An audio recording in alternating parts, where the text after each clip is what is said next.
But welcome to everybody that's come along to this session that we're calling From Chaos to Creativity, and it's kind of created with an element of mindfulness, but other strategies and links that are really on this subject included in it.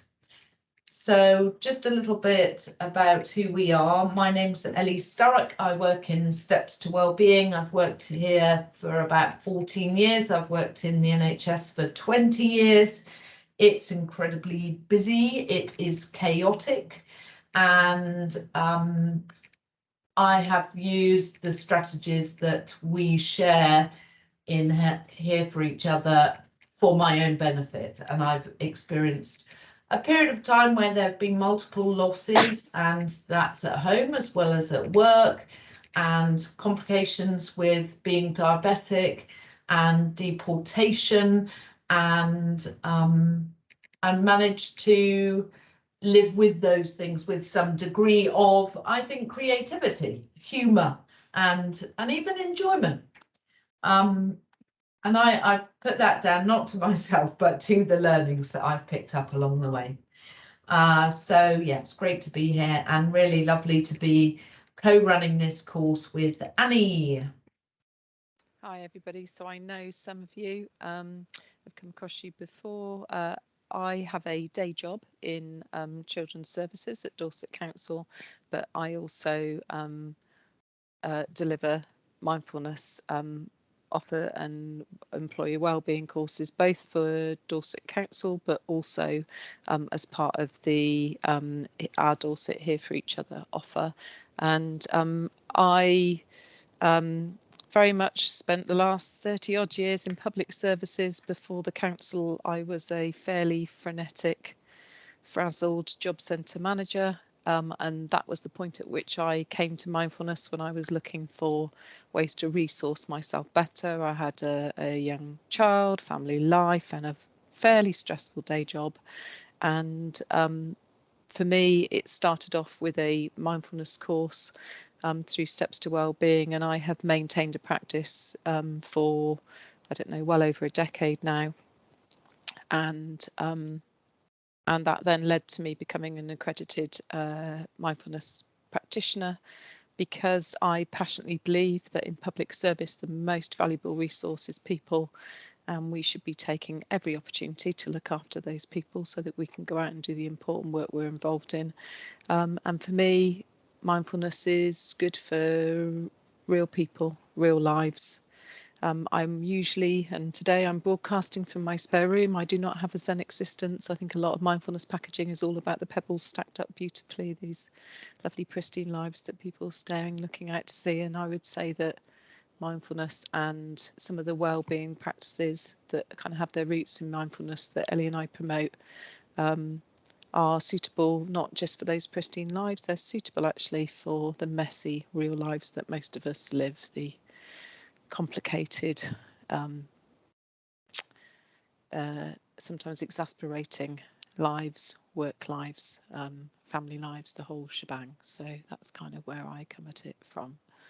Okay, so Ellie, shall we get started? Yes, great. So as we were researching doing this session, we came up and across quite a few pieces of work based on mindfulness in a work environment and creativity, and we are including creativity to mean being creative with doing the things that we do at work, you know, like just the normal everyday answering of emails, creating spreadsheets, dealing with working with people and teams and those sorts of things. It's not about creating Michelangelo levels of art. So that's one thing to mention here. The other thing that we came up and across time and time again was that creativity seemed to get born from periods of stillness and quiet, as opposed to coming from a place of labouring at it and trying to create and trying to be good at. So that's possibly something that might be useful, just if you don't take anything else away, just knowing that might be useful.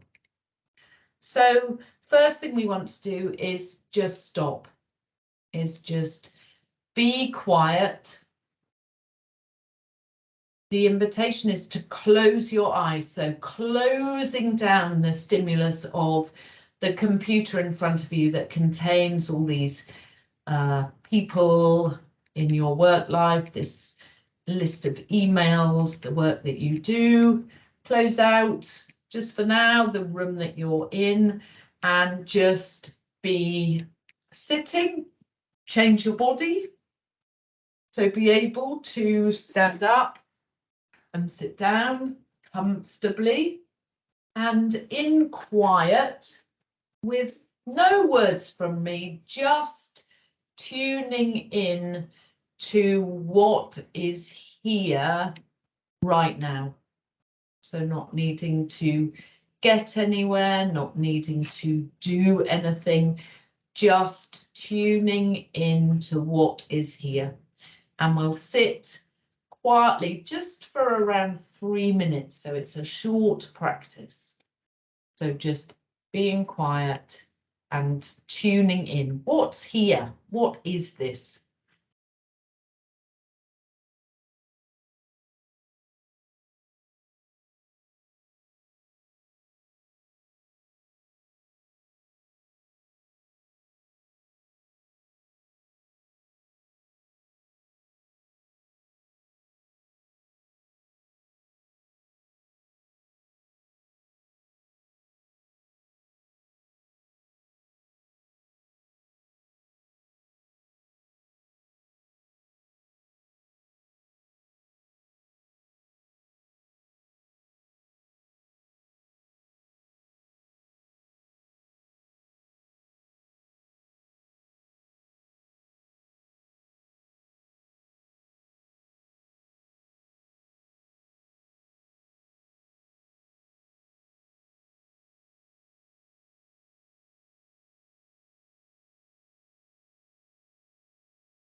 Okay, so even as you hear me talking again, just noticing what happens. Maybe, oh, I was enjoying that. Oh, better get my eyes open quickly. So just tuning in to what arises as we move, as something else happens. So, what did you notice? Feel free to use the chat or put the mic on and just say a word about what was happening for you in that period of quietness. What was here? What was around?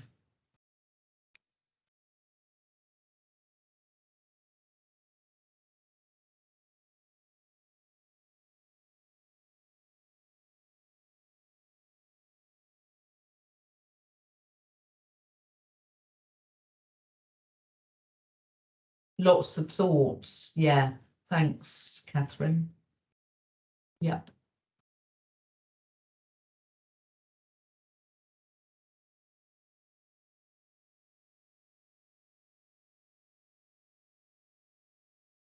A feeling of settling, says Annie, slowing down. Susan?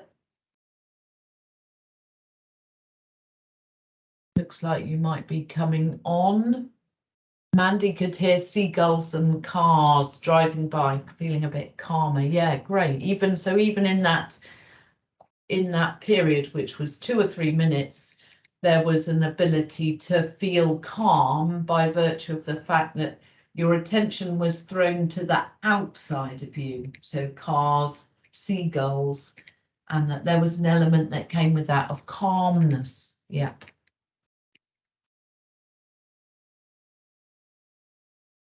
Susan, did you want to say anything? I can just see that you put your camera on.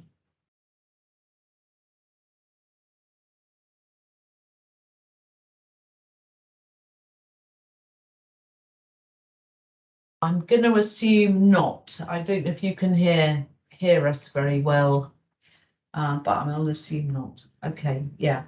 So actually can be useful just to sit and be aware of how we are feeling, because we might be feeling a bit tense, we might be feeling a bit tired, we might be feeling pressured by the thoughts, because the thoughts are all about the things we have to do.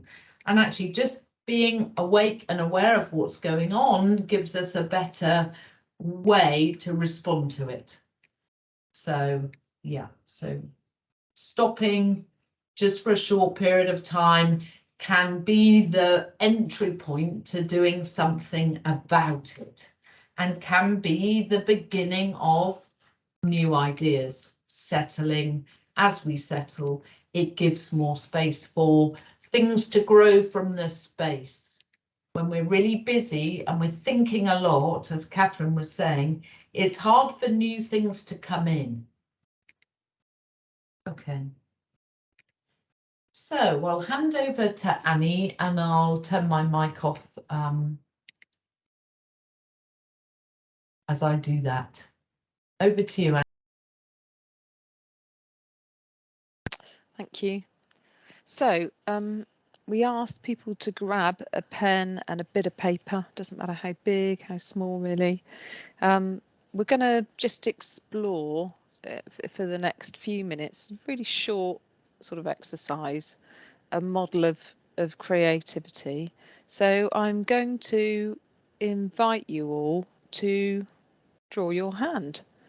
And as I say those words, I would also invite you to notice what happens for you when you hear those words. Is it, yeah, I'm up for that? Or maybe there are thoughts of, oh no, I don't want to draw. And I would just say to you, even if for you that is placing your hand on a bit of paper and drawing round it, great. We're just looking for you in whatever way you wish to draw your hand. And, maybe you want to put a bit of detail in. I'm going to be drawing mine while I'm talking. Maybe you want to put a bit of detail in. Maybe you want to be including the fingernails, drawing them on. Maybe you're colouring them in with your pen. Maybe the surface of the skin, perhaps you're adding a freckle or some lines to indicate where the knuckles are. Or maybe it's just a real simple outline and you don't really feel inclined to add any more details. Perhaps you're adding rings that might be on the hand. Perhaps you are colouring in those nails. Maybe you're thinking, oh, the thumb's a bit tricky, that's at a slightly different angle. And we're not going to ask you to show this to anybody.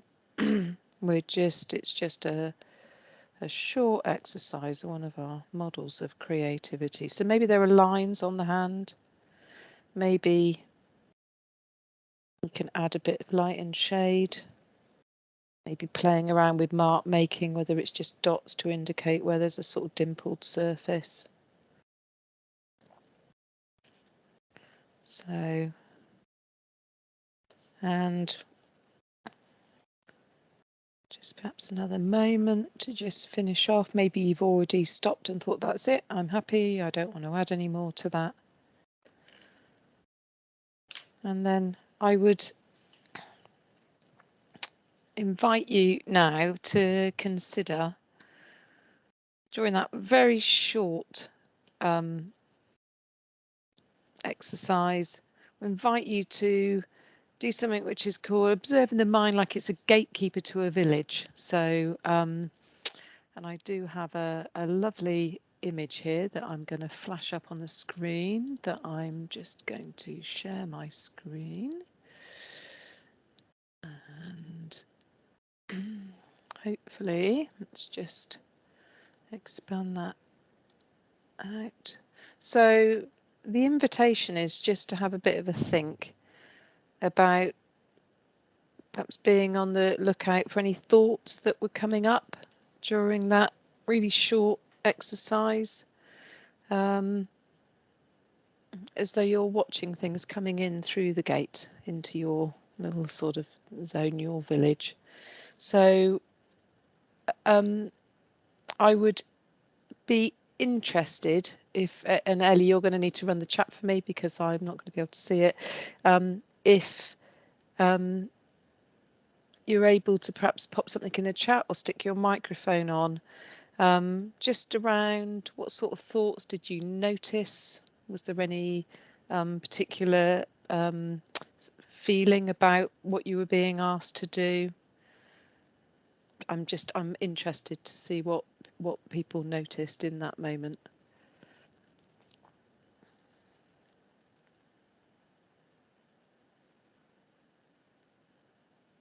There are some people writing, Annie, Okay. so I'll read those out. Excuse me. Yeah, any sort of automatic thoughts? Did the mind go somewhere that you thought, oh, I recognise that? And a little bit of habitual. Oh yeah, so Catherine's written, odd thing to suggest doing. Ah, interesting. So sounds like, Catherine, a little bit of maybe judgment creeping in as the gatekeeper that's thinking, oh, this is unusual. Was there maybe perhaps, Catherine, a bit of weighing up of, do I want to do this perhaps? Would you mind saying a bit more?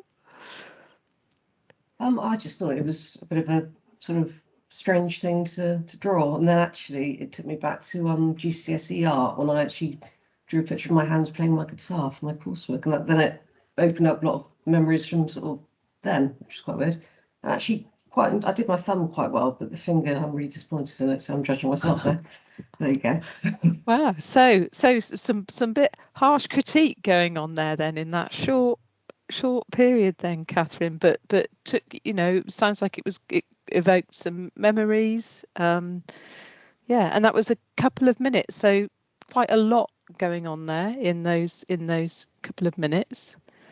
Yep, some other things here. So Mandy said, as soon as you mentioned it, I started drawing an outline of hand, have added nails and a few lines. Interesting. Michelle wrote, slowed down the mind and realised how tired I am, and I have short fingers. Lynn then writing in response, I think, to that, yes, slowing the mind was a good description of how it felt for me. Yeah. Interesting. So sounds like there was a bit of curiosity. I mean, we probably look at our hands every single day, whether we're sticking them into the washing up or grabbing the toothbrush and brushing our teeth in the morning, or we're looking at them on the keyboard maybe. If a lot of us probably do quite a lot of IT work, but bit of a revelation then for one person that oh, my fingers are quite short, and also quite interesting that there was I suppose it's quite a nice contrast to Catherine's experience of that's an odd thing to do. Somebody else, jumping, oh, right, quite keen. Yeah, I'm going to just start straight away, cracking on, knowing what I'm doing. So another comment here, Rachel, I think I drew my hand quite quickly and was wondering what was next. I was expecting another instruction, and again we can get into this idea of following instruction, doing what we're told to do at work. And for me, I didn't have a very big bit of paper. I just had my little post-it note here. So I drew a tiny hand, and it felt fun. It felt kind of nice just to draw. And I realized actually I'm not a great artist. I don't consider myself to be, and I don't do drawing or anything as a hobby.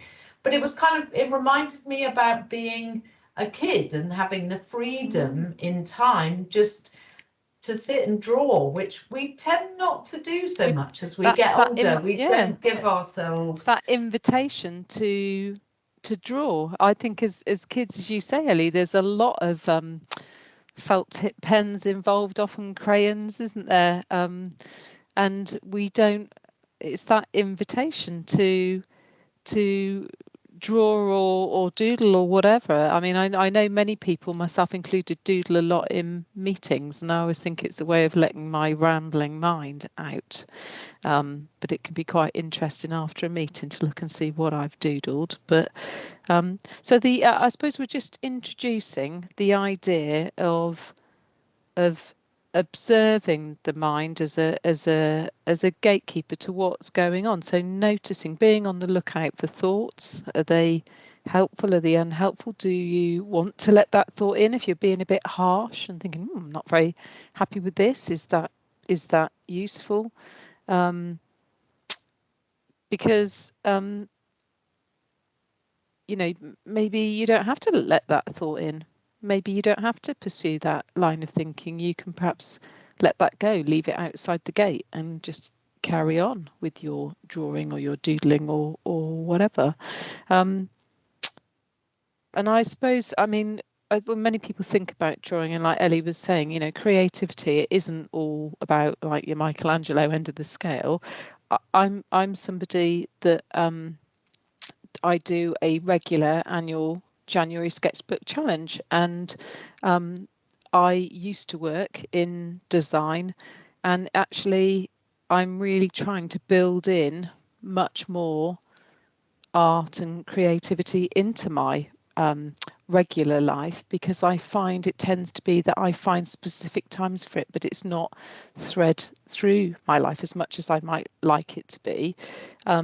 So it's because I know that art, in the same way that music for other people or theatre, is a way of using different parts of the brain, getting into that, perhaps that state of flow, letting the brain operate in a very different way than it does for day-to-day work for me. So it can also be a way of getting a bit of inspiration, I guess, if you're using the brain in a different way. So yeah, just thank you everybody for bearing with us, because we, you know, it's quite as Catherine said, it's quite an odd thing for us to ask you to do, but we just wanted to demonstrate some of the things that can come up and some of the usefulness of using the brain in a different way, regardless of what the output is for you. So, and in that vein, I've kept this slide up because I want to move it on. Because Ellie, were you going to introduce this before I press play? I've hopefully set up my... Yeah, so this is just a short video, 4 minutes 49, as you can see. And this person, Gabor Mate, is a sort of philosopher and a doctor. And he is talking about ways that we can get back to our true self. And in this, he actually mentions art as being perhaps a way into looking after ourselves in some way. So that's why we included it. But there were other things in it that we felt were of use to watch. So Annie will play that now for us.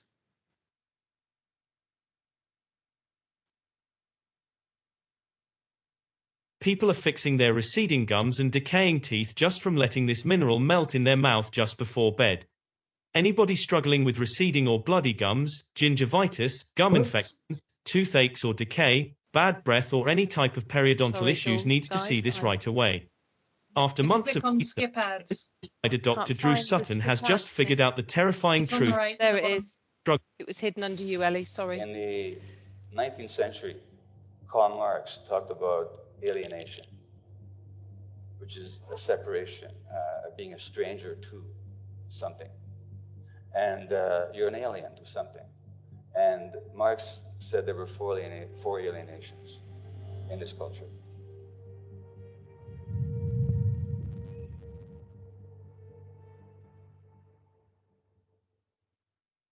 One is we're alienated from nature. Well, at a conference dedicated to looking at the physical and the natural environment, I don't have to say much to you to show how alienated we are from nature when we're destroying nature itself. The second alienation is from other people. And that means we have less contact, we have less intimacy, we have less trust. We have less of a sense of relationship.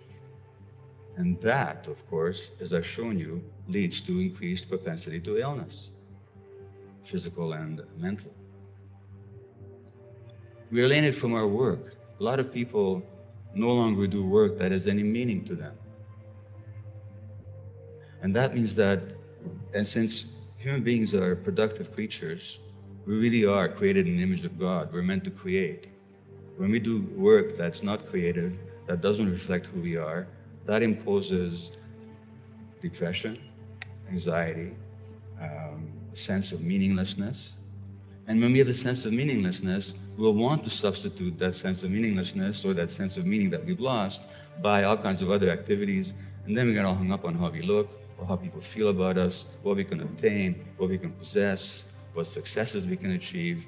In other words, all the false substitutes which cannot possibly compensate us for the lack of genuine meaning. And of course, what this society does, it sells us a lot of products that substitute for that loss of meaning. In fact, much of the economy is based on a loss of meaning in our culture. Finally, and most importantly, we become alienated from ourselves. Well, let me ask you a question here, and I'm going to ask for a show of hands. How many of you had the following experience? That you had a powerful gut feeling about something, you didn't pay attention to it, and you were sorry afterwards? Please put your hand up if you have it. Okay. I think the ayes have it. If I asked you the obverse question, as to how many people have had a powerful gut feeling, you ignored it, and you were glad about it afterwards, how many would not put your hand up? Well, I'm not sure. I'm seeing very few hands here. Well, that means to say, now, you know what you're telling me? You're telling me that at some point in your childhood, you got separated from yourself. Because no infant is born without gut feelings. Infants are totally connected to their gut feelings. Have you ever met a 2-day-old who didn't know how to express their gut feelings? And that means that in this culture, something very powerful happens to alienate you from your true self, because the world couldn't stand who you really were. And your parents were too stressed themselves to honor and recognize who you really were. Just as a parent, I did that to my kids without meaning to. And then we become alienated from ourselves. We shut down our gut feelings. And our gut feelings are not luxuries, you know. They tell us what is right and what is wrong. They tell us what is dangerous and what is friendly. They tell us what is safe and what is dangerous. And they tell us what is true and what is false. So when we're alienated from our gut feelings, we no longer have a sense of reality, no longer have a sense of truth. Well, the good news is that human beings can regain their sense of connection to themselves, just as we can regain our sense of connection to our nature. And empathy, which is a genuine human quality, is in us. We're actually wired for empathy. Even rats are wired for empathy. When you stress rats in the laboratory by shocking their feet with electricity, they're more stressed watching other rats being shocked than when they're shocked themselves. Their stress hormone levels are higher.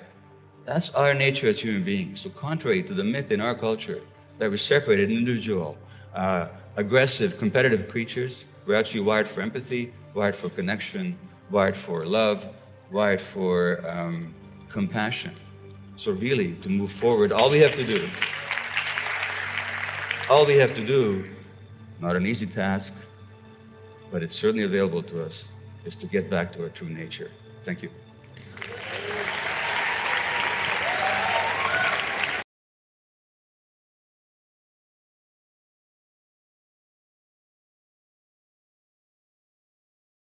Yeah.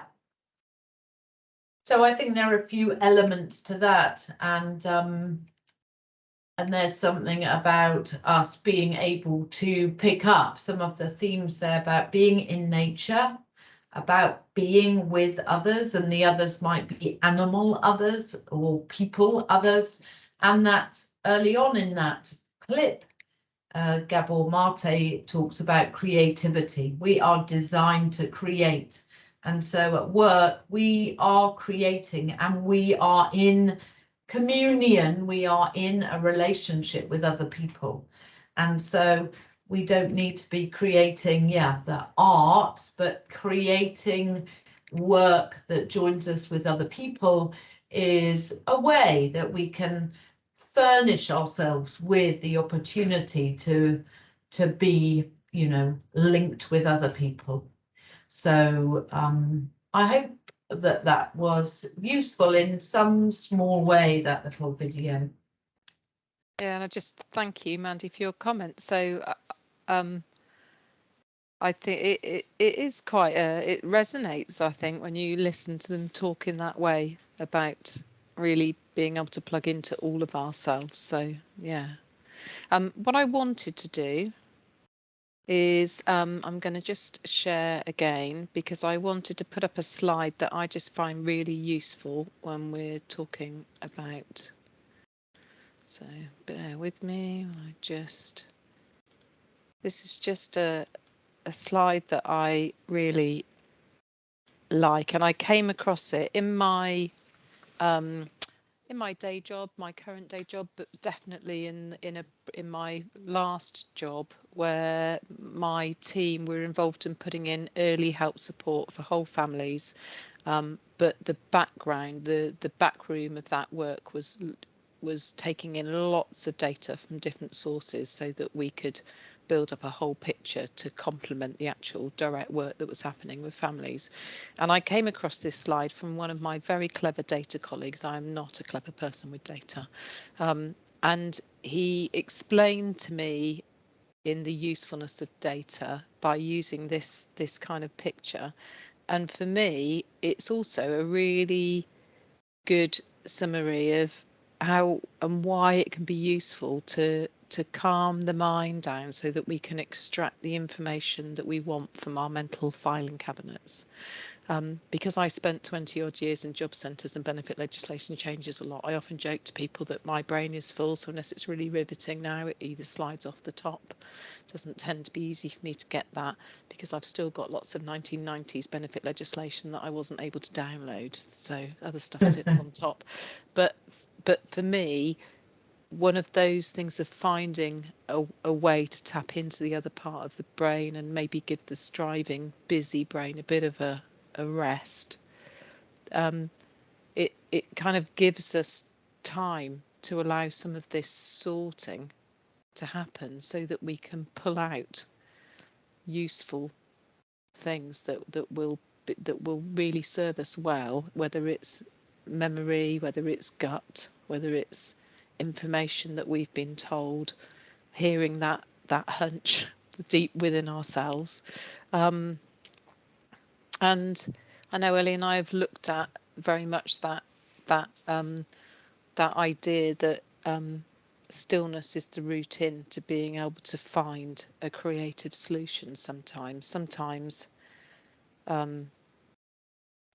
too much blue sky thinking, sometimes we just need to be quiet, we need to be calm so that we can find the stuff we already know or tap into. So I didn't really want to labour that, but I really like that slide. I think it's a useful way of presenting that idea.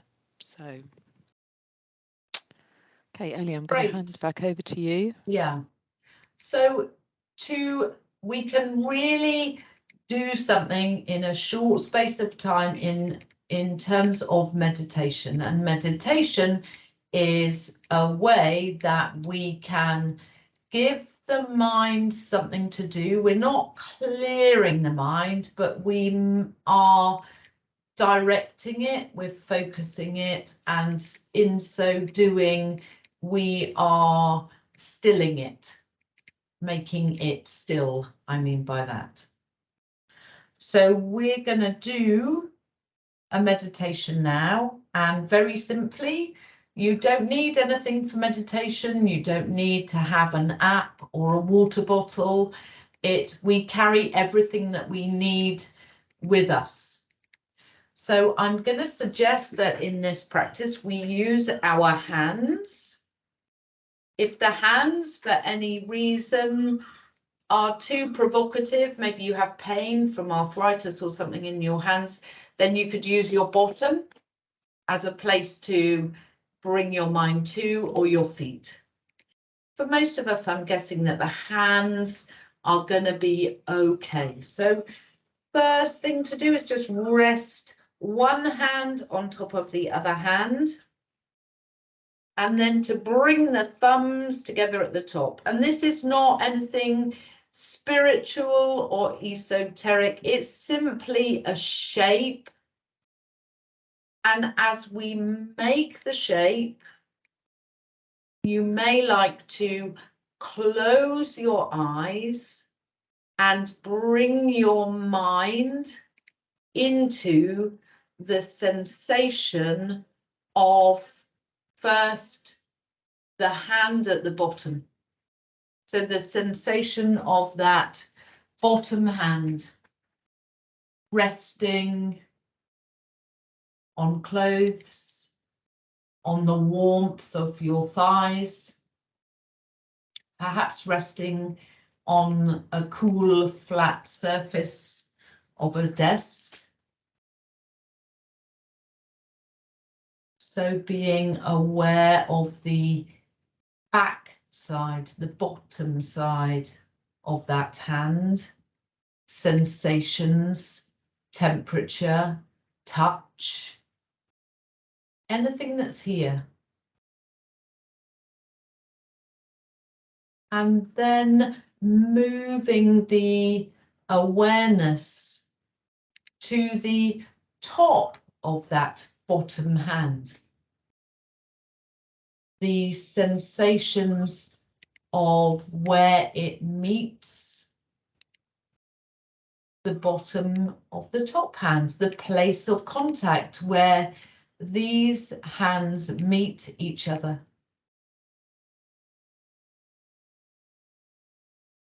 The sensation of temperature, of touch,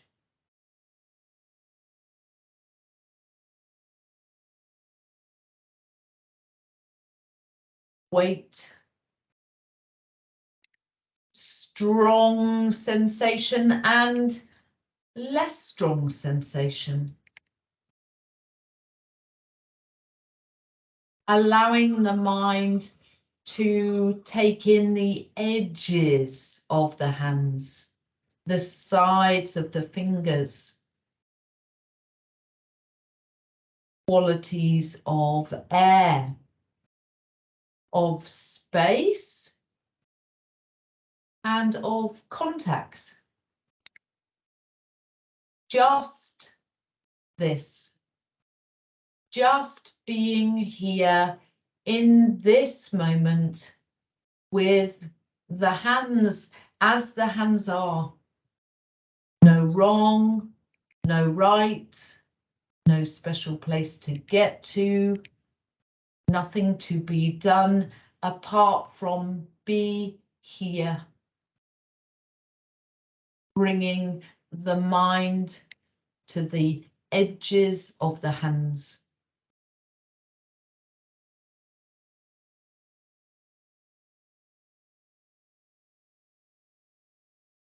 And from the edges of the hands, we come now and move the awareness into the palm and the inside of the fingers of the top hand, whichever hand that is, left or right, no wrong or right.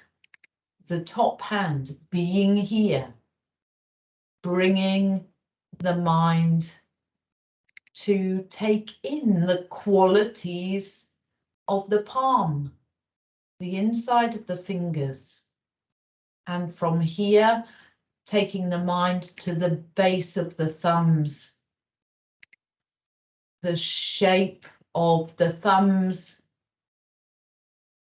the posture of the thumbs, senses where there is little sensation, lesser sensation, and then being able to come to the place where the two thumbs meet, where there may be greater sensation, the place where they touch.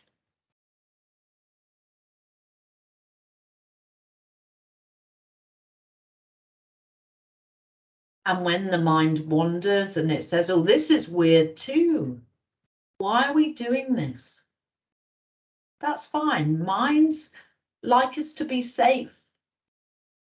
They want to work things out. So it's fine that minds wander and analyze.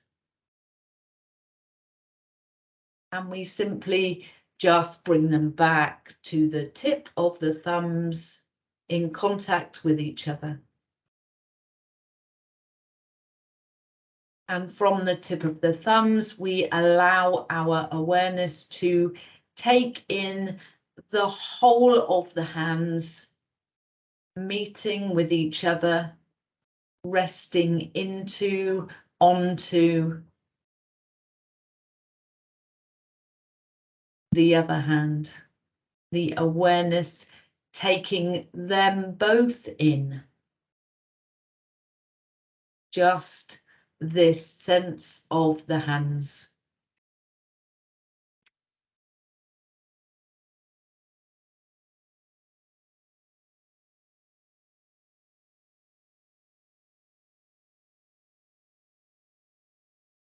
And as we come to the end of this practice, you may like to imagine and bring your mind to expand outwards.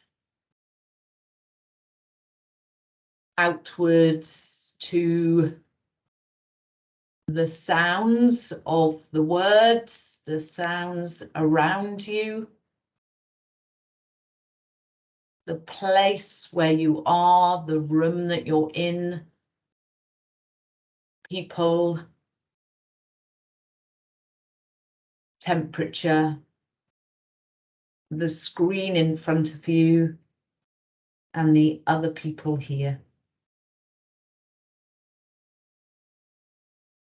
And when you feel ready, just being able to open your eyes and to move your hands, and to perhaps as you move your hands, move your arms, have a little stretch, a reach out.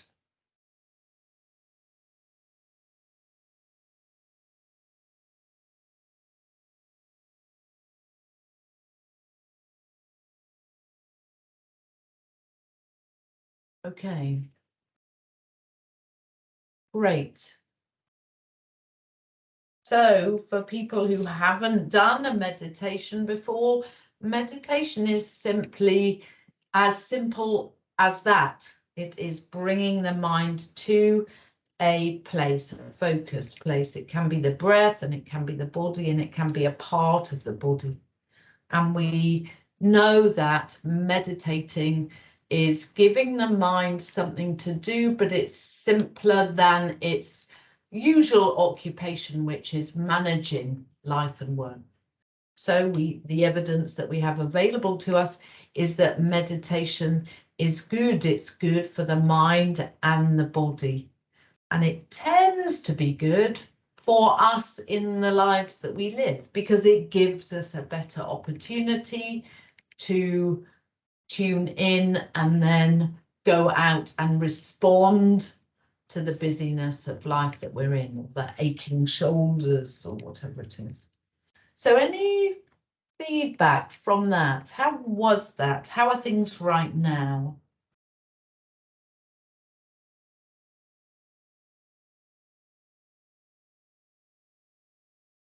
Lovely to see little dots flickering away there, and people, lovely, thinking what to write, tapping things in, using those hands, usually so busy.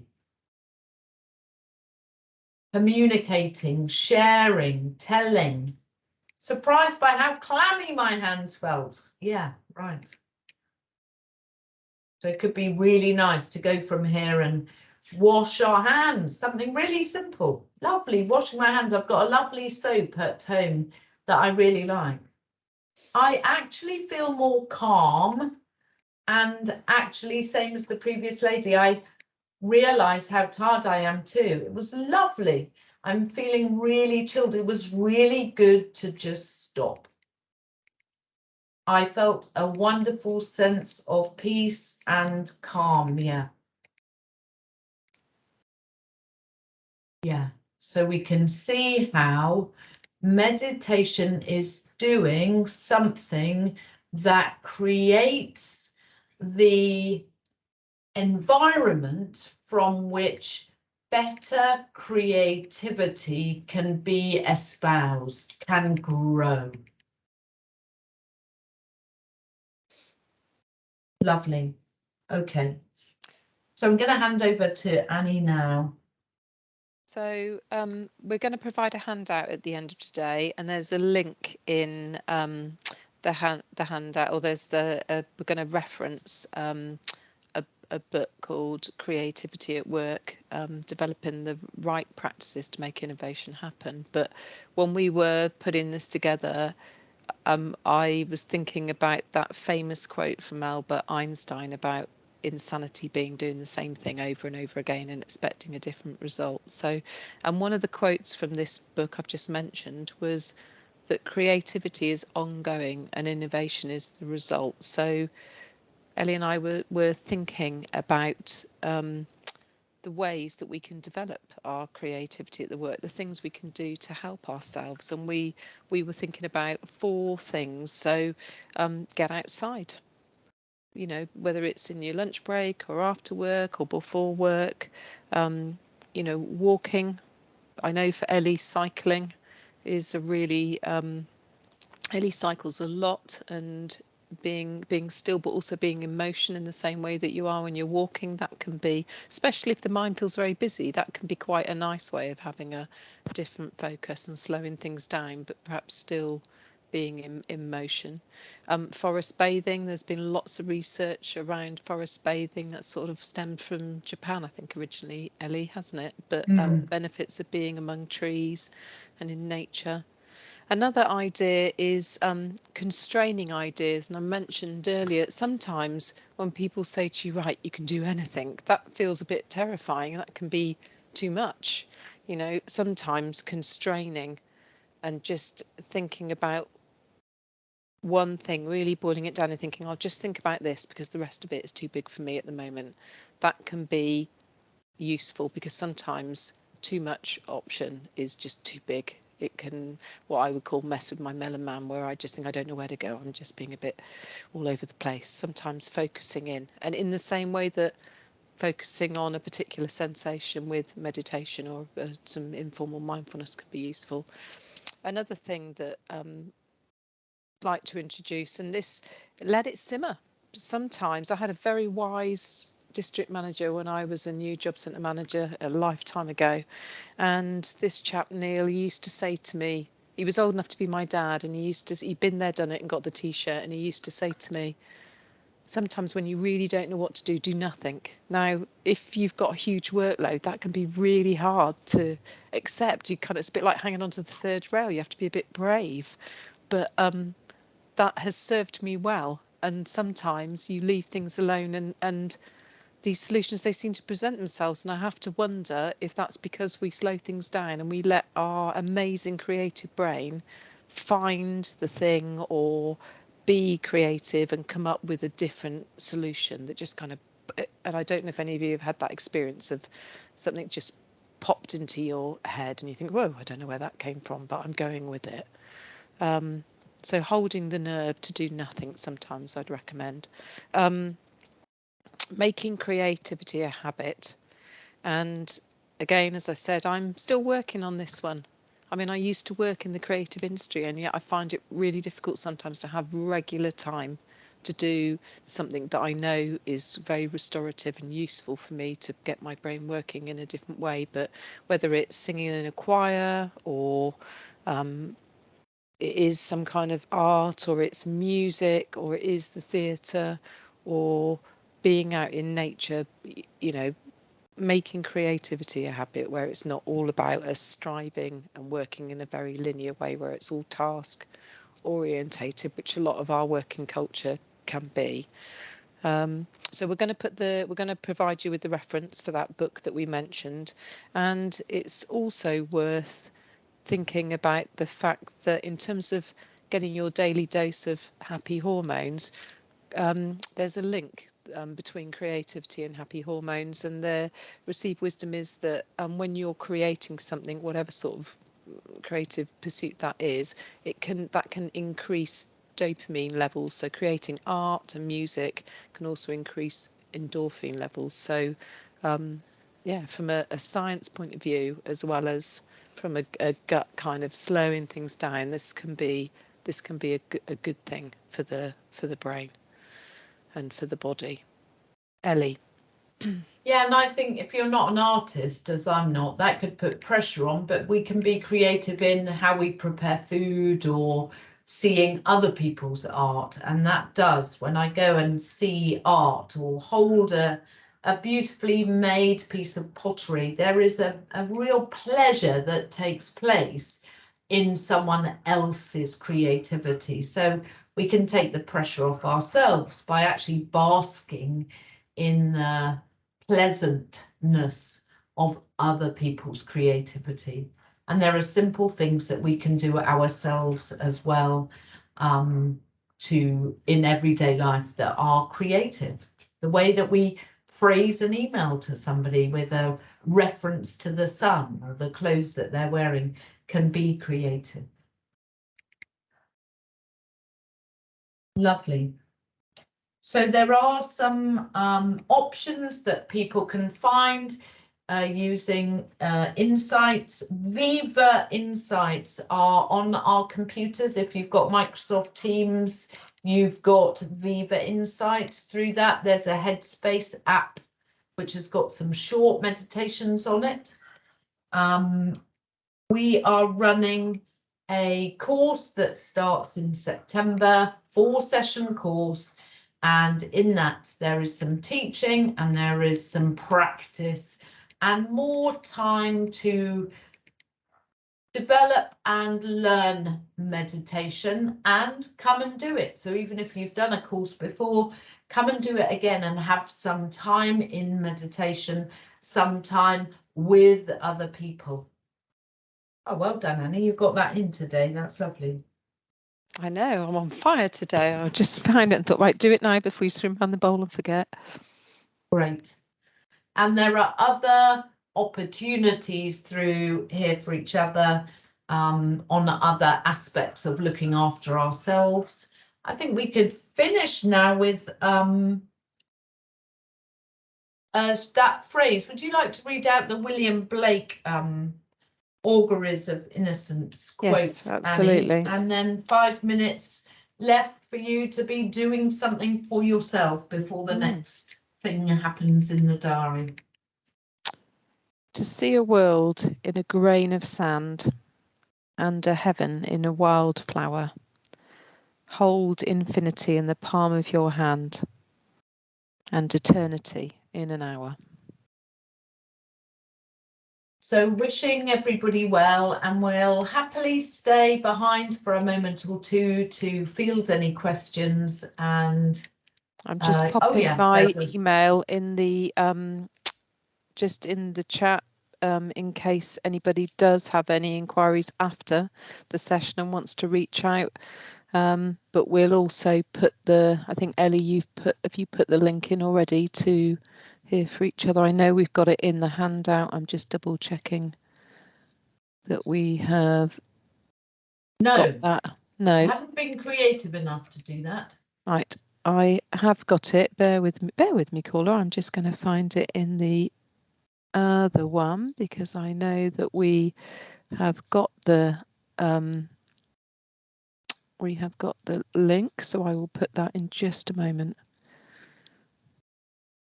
Great. And otherwise, yeah, feel free to be able to finish now, and we wish you well for a good day. So having space can create creativity, and being creative can create enjoyment and pleasure and another aspect to what we do in our very busy work lives. So wishing everybody well. Thank you for coming.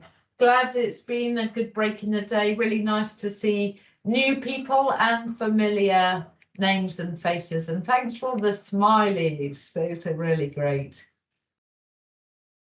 Thanks so much.